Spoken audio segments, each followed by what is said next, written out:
मुजफ्फरनगर से इस वक्त की बड़ी खबर सामने आ रही है। शहर कोतवाली क्षेत्र के शनि धाम के पास स्थित एक काले तेल के गोदाम में अचानक भीषण आग लग गई। आग इतनी भयावह थी कि गोदाम में रखा सारा तेल और अन्य सामान जलकर पूरी तरह खाक हो गया। वहीं आग की लपटें दूर दूर तक दिखाई दी, जिससे इलाके में अफरा-तफरी मच गई। सूचना मिलते ही दमकल विभाग की कई गाड़ियां मौके पर पहुंची और कड़ी मशक्कत के बाद आग पर काबू पाया गया। गनीमत रही कि इस हादसे में किसी के हताहत होने की सूचना नहीं है। स्थानीय लोगों का आरोप है कि यह गोदाम रिहायशी इलाके में अवैध रूप से संचालित हो रहा था और पहले भी यहां आग लग चुकी है। इसके बावजूद प्रशासन ने कोई सख्त कदम नहीं उठाया। मेरा नाम अमरकांत उर्फ चीकू, जिला पंचायत सदस्य हूँ।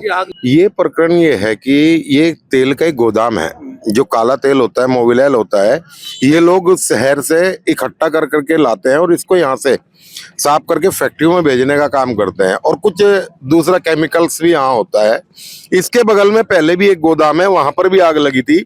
हमने तब भी शिकायत की थी। आप देखो, पूरा आप देख रहे हैं, इसके पूरे अगल बगल बस्ती है और लाखों टन तेल इन्होंने यहाँ पे इकट्ठा करके रखा हुआ है। ये तो हिम्मत की बात है हमारी पुलिस की कि यहीं पे एक चौकी, बुढ़ाना मोड़ चौकी है, पुलिस ने मुस्तैदी से काम किया। कोतवाली से भी पुलिस आई, उन्होंने बड़ी होशियारी से काम किया और लोगों को भी रोका। नहीं तो बहुत बड़ी दुर्घटना। आप देखा, अगर यहाँ पे सिलेंडर पड़ जाते हैं, अगल बगल में पूरी बस्ती, हजारों लोगों का नुकसान हो जाता है यहाँ पे। ये अवैध फैक्ट्री है। अगर शासन प्रशासन किस मिली भगत से इस फैक्ट्री को चलाने का काम कर रहा है, ये तो वो जानता होगा। पर इसकी कोई भी, मैं तो नहीं मानता कि इसने कोई भी नियम का पालन किया हुआ है। ये कोई शहर के है, हम तो नहीं जानते, बंद रहती है, अंदर ही अंदर काम होता है इसमें। मेरा गांव यही है और ये मेरा जिला पंचायत क्षेत्र में ही पड़ता है। बिल्कुल बड़ी घटना हो सकती थी, हजारों लोग मर सकते थे अगर ये आग घरों में फैल जाती जिस तरीके से ये फैली है। और पुलिस अगर इसमें अपनी मुस्तैदी से काम न करती तो ये हजारों घरों को नुकसान पहुंचा सकते थे। या तो कोई अंदर शॉर्ट सर्किट हुआ होगा या कोई बीड़ी सिगरेट पी रहा होगा अंदर, कोई तब हुआ होगा। शायद एक मजदूर अंदर था, वो बाहर दीवार कूद करके निकल गया था, जैसे कि पता लगा है।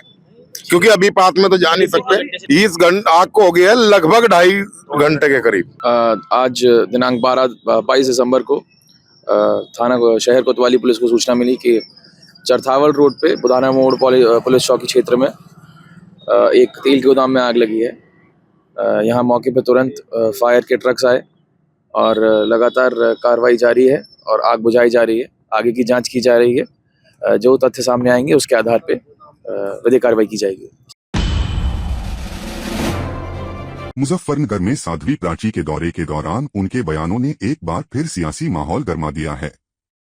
बाबा भोले से हिंदुओं की सुरक्षा की प्रार्थना करने के बाद साध्वी प्राची ने बांग्लादेश में एक हिंदू युवक की हत्या का मुद्दा उठाते हुए अंतर्राष्ट्रीय स्तर पर हो रही चुप्पी पर सवाल खड़े किए। उन्होंने कहा कि जो लोग गाजा पट्टी पर आवाज उठाते हैं, वे बांग्लादेश के हिंदुओं पर हो रहे अत्याचारों पर मौन क्यों हैं? साध्वी प्राची ने भारत सरकार से बांग्लादेश के हिंदुओं को भारत में बसाने की अपील की। इसके साथ ही सर को उन्होंने देश के लिए आवश्यक बताया और क्रिसमस व हिजाब से जुड़े मुद्दों पर भी अपनी बात रखी, जिससे बहस तेज हो गई है। बाबा भोलेनाथ से प्रार्थना की है, बाबा हिंदुओं की रक्षा और सुरक्षा करो, आप ही मालिक हो। अफसोस है मुझे कि गाजा पट्टी में विधवा विलाप करने वाले नेता अब कहीं दिखाई नहीं दे रहे।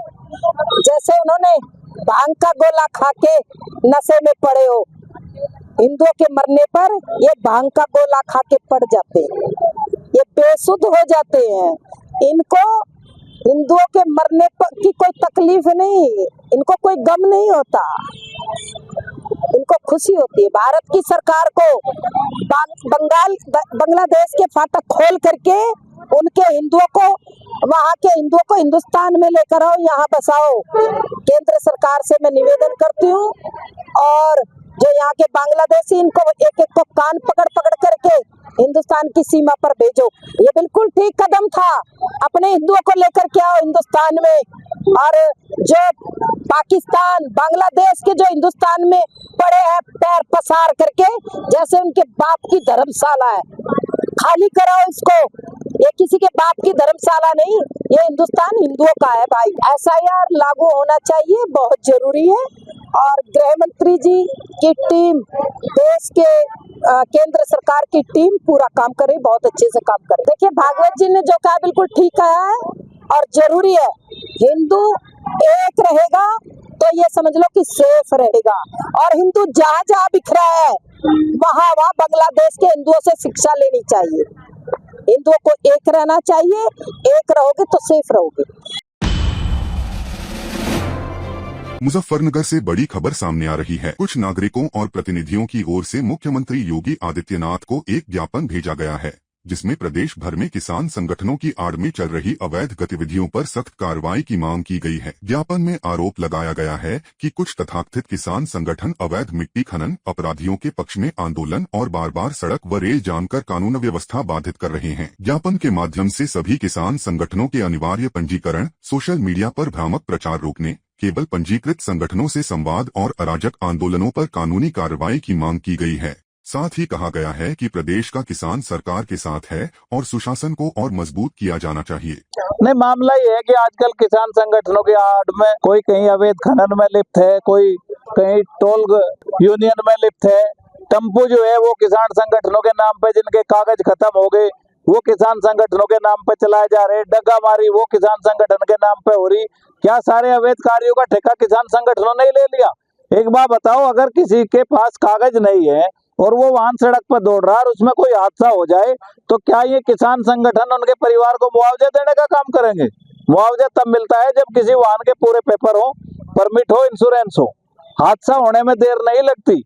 तो जिस तरह से आज चारों तरफ चाहे कहीं कूड़े की बात हो, चाहे कहीं अवैध वाहन कटान का मामला हो, चाहे जनपद में जो है किसी सप्लाई का मामला हो, जितने भी अनैतिक कार्य हैं सब में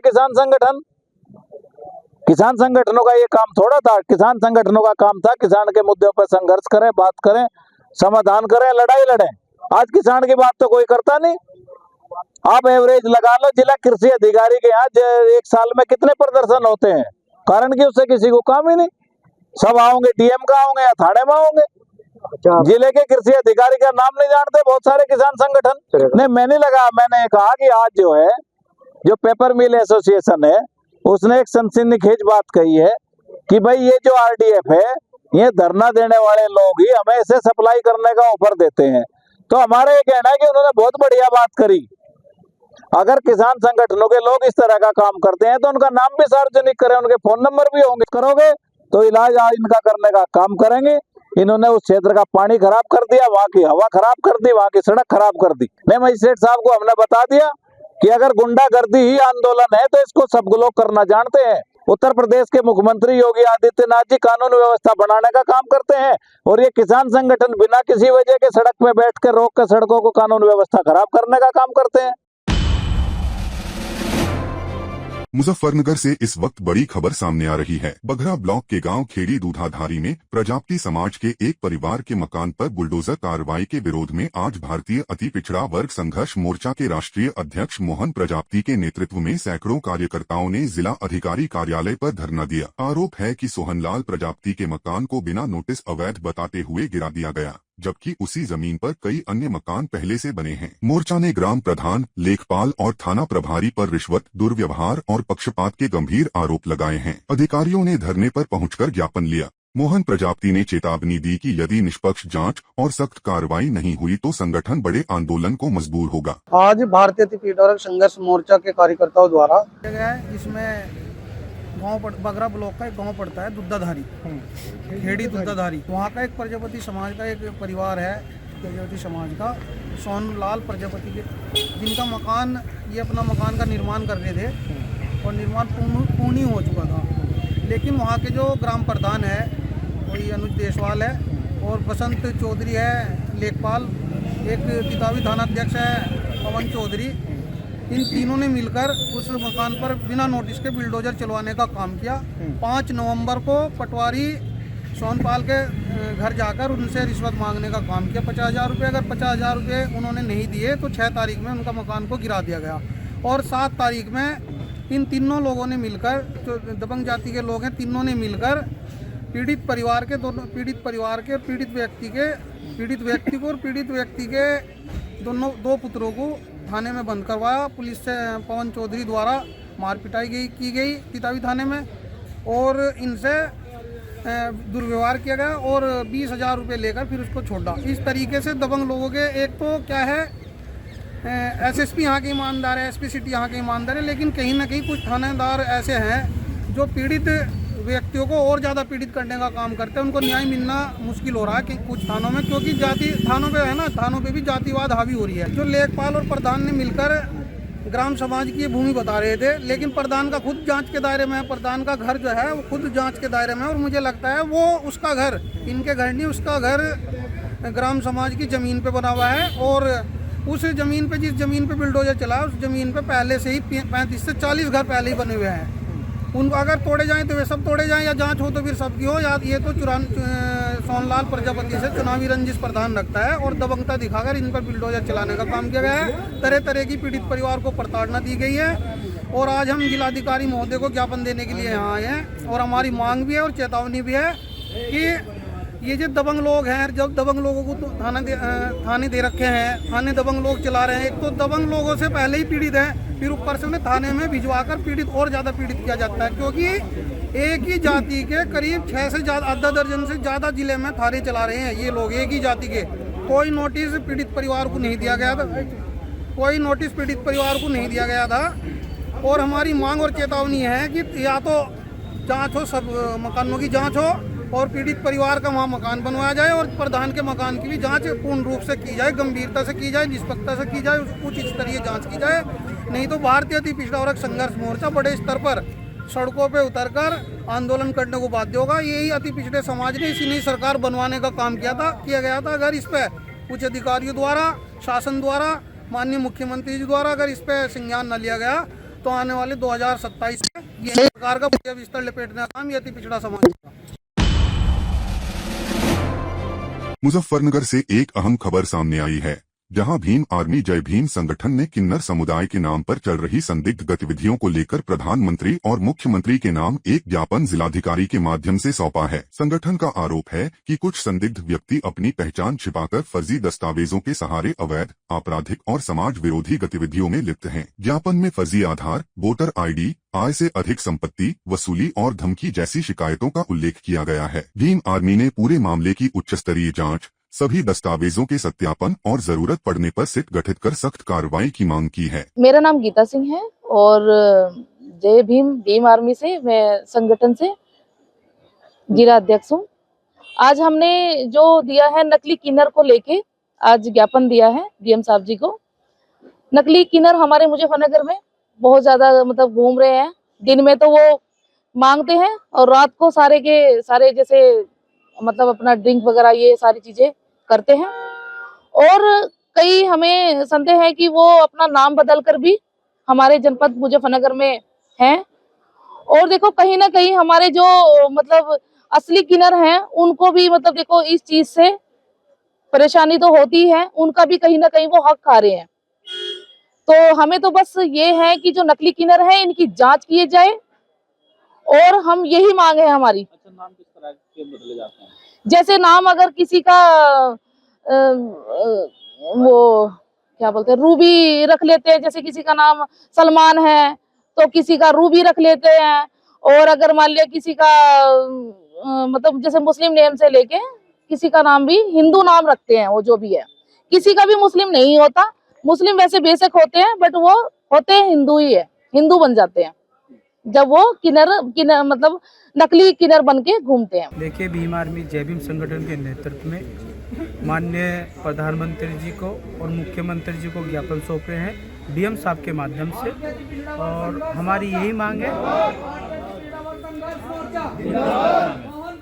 हमारी इस तरह की मांग है कि जो किन्नर समाज को बदनाम करने की जो साजिश रच रहे हैं, हमें आशंका है कि बाहर से प्रदेश से कुछ लोग इन्वॉल्व हो गए हमारे प्रदेश में।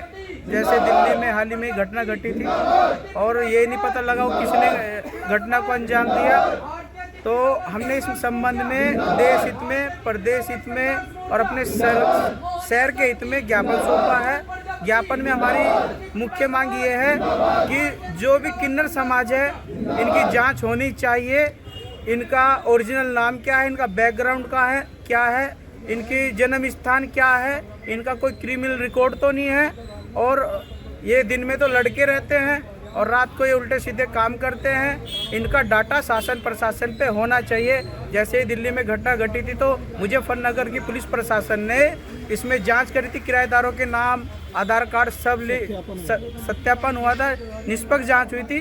तो जो किन्नर समाज है इनका डाटा भी प्रशासन पे होना चाहिए, क्योंकि मुझे लगता है अगर कोई घटना को अंजाम दे देता है तो इसका जो है कहीं ना कहीं खामियाजा किन्नर समाज को भुगतना पड़ सकता है। लेकिन वे लड़के हैं, जो किन्नर समाज है वो एक अलग दुनिया उनकी अलग से है। मतलब वे बहुत लोगों को बधाई देते हैं, शुभकामनाएं देते हैं, प्यार करते हैं समाज को। नाम चेंज करने का क्या मतलब? नाम चेंज करने का यह है, किसी ने मुस्लिम किन्नर है उसने हिंदू नाम रख लिया, और किसी का हिंदू किन्नर है तो मुस्लिम रख लिया।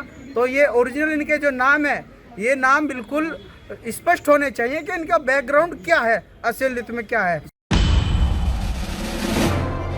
ग्रेटर नोएडा से बड़ी खबर सामने आ रही है। भारतीय किसान यूनियन ने 22 दिसंबर को होने वाली महापंचायत की तैयारियों को लेकर शनिवार को अंसल हाउसिंग सोसाइटी में एक अहम बैठक की। इस दौरान किसानों ने महापंचायत की रणनीति और मुद्दों पर विस्तार से चर्चा की। पंचायत को देखते हुए प्रशासन पूरी तरह अलर्ट मोड में है और इलाके में भारी पुलिस फोर्स तैनात की गई है। सुरक्षा व्यवस्था के तहत कई मार्गों को डाइवर्ट किया गया है। बताया जा रहा है कि नोएडा, ग्रेटर नोएडा और यमुना प्राधिकरण से प्रभावित किसान इस महापंचायत में बड़ी संख्या में शामिल होंगे। गलत है, सेकुलर संविधान है। कल को ये मांग करेगा कि कुरान भी पढ़ाना है और पंचशील जो बौद्ध धर्म का है उसको भी रिसाइट करना है, फिर बाइबल के बारे में भी।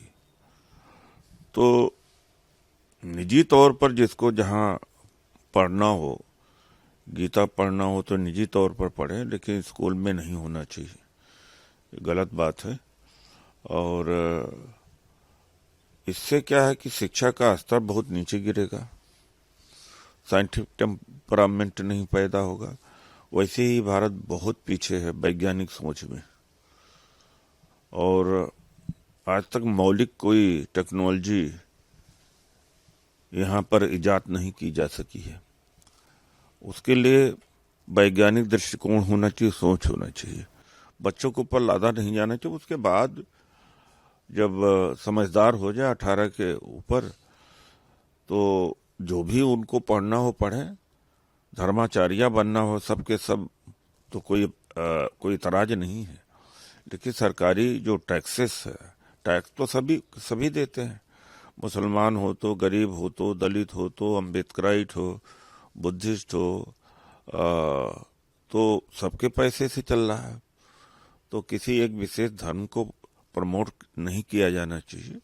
अलग से चाहे जितना धार्मिक बनना हो बनाए, लेकिन एक बात, दूसरी बात है कि इनका इतना दोहरा चरित्र है कि आरएसएस बीजेपी के जो इतने बच्चे हैं, न वो वेद को जानते, न रामायण को जानते हैं, और न ही गीता को जानते। सब अंग्रेजी माध्यम से पढ़ रहे हैं, विदेश पढ़ रहे हैं, पब्लिक स्कूल में पढ़ रहे हैं।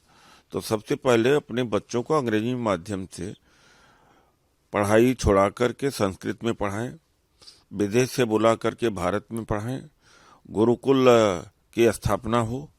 गुरुकुल को रोकने, स्थापना में कौन रोक रहा? दुनिया भर के हिंदुओं को मदद करनी चाहिए। आप केंद्र की सत्ता में 12 सालों से हो और आप दुनिया भर के हिंदुओं की मदद ना करो। इसलिए मैंने कहा कि बांग्लादेश में हिंदू जल रहे हैं, हिंदू को जिंदा जला रहा है, हिंदू के घरों को तोड़ा जा रहा है, हिंदू के घरों में आग लगाई जा रही है। तो क्यों नहीं प्रधानमंत्री और मोहन भागवत जी बांग्लादेश की सरकार से बात कर रहे हैं? क्यों नहीं कह रहे हैं कि हिंदुओं पर अत्याचार बंद करो? विदेश में अगर हिंदुओं पर अत्याचार हो तो प्रधानमंत्री का लब खामोश रहता, मोहन भागवत जी का लब खामोश रहता, और सिर्फ हिंदुस्तान के हिंदुओं को ये नसीहत देते हैं कि एकजुट हो। हिंदू कल भी एकजुट थे, हिंदू आज भी एकजुट है, लेकिन हिंदू आपके लिए एकजुट नहीं हो सकते। देखो एक चीज मैं देख रहा हूँ, चोट जो है वो घुसपैठियों को लगेगी, चीख जो है वो कांग्रेस पार्टी की निकलती हुई दिखाई पड़ेगी। इस तरह के जो कांग्रेस का जो है वो रुख है वो कांग्रेस के लिए भला नहीं कर रहा है। घुसपैठिए जो है वो घुसपैठियों की बेतहाशा जो जनसंख्या विस्फोट है उसको कौन सा देश जो है नज़रअंदाज कर सकता है? भारत तो बिल्कुल नहीं करना चाहिए। और जो है वो आज़ादी के बाद से अब तक जो है वो लगातार जो है जो सरकारें रही हैं वो अपने राजनीतिक और सियासी स्वार्थ के चलते उसको नज़रअंदाज करती रहीं, उसको इग्नोर करती रहीं। आज जो है वो इस दिशा में जो है वो प्रभावी कदम उठाए जा रहे हैं। तो जब घुसपैठियों को चोट लग रही है तो कांग्रेस की चीख निकल रही है। देखो, एक बकैती में धुरंधर और बंटाधारी सिकंदर बनने के चक्कर में कांग्रेस पार्टी एक ऐसी नॉन परफॉर्मिंग एसेट बनती जा रही है जिसका अंदर कोई मोल नहीं रह गया और बाहर कोई भाव नहीं रह गया। आप जो है वो बकैती के जो है वो धुरंधर बनते रहिए, बंटाधारी सिकंदर बनते रहिए, लेकिन आप देश के विकास और देश में जो सकारात्मक चीज़ें हैं उसमें उसके बारे में तो सकारात्मक सोच के साथ रखिए। हर चीज़ में आप नकारात्मकता रखेंगे तो आपका हश्र क्या हो रहा है? आपका जो है वो एक ऐसी नॉन परफॉर्मिंग एसेट बनती जा रही है कांग्रेस पार्टी जिसका अंदर कोई भाव नहीं रह गया और बाहर कोई मोल नहीं रह गया है। बिना मोल भाव की ये कांग्रेस पार्टी बनती जा रही है।